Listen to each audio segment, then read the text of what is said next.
આપણે નિયમોમાં રહી ભારતને સ્વચ્છ બનાવવાની જવાબદારી આપણી.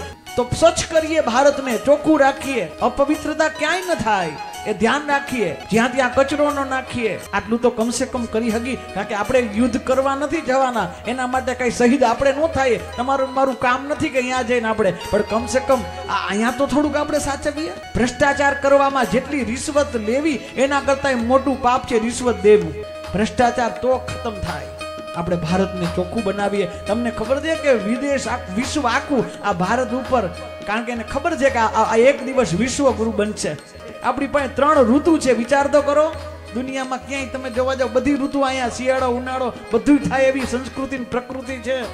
આહા, અને પાછી વાતો કરી શકી, સત્સંગ કરી શકી, આવું વાતાવરણ આપણી પાસે છે. વિદેશમાં અહીંયા પૂછો બાપુજી શું, તો આપણે બધું પ્રેમથી બાપુજીનું નામ લે. ફાધર કોણ અહીંયા પૂછાય એવું નથી.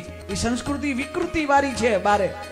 એને પૂછો તો એમ કે તમે આ કોણ, તો કે અમારી બેન છે. હગા, તો કે ના ના, એકચ્યુઅલી અમારા સેકન્ડ ડેટ છે ને એના 3rd મંથથી અમારી દીકરી બેન છે.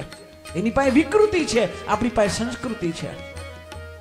આ ભારત પાસે જે છે ને એ બીજા કોઈ પાસે નથી. આપણે ભારતના સંતાન કમસે કમ હવે સ્વચ્છતાનો સંકલ્પ લઈને અહીંયા જાય ગંગાજીના કિનારેથી કે હું એક સંકલ્પ કરું, હું મારા જીવનમાં સ્વચ્છતા ના આવી તો સમજી લેજો ભારતની સેવા જ છે.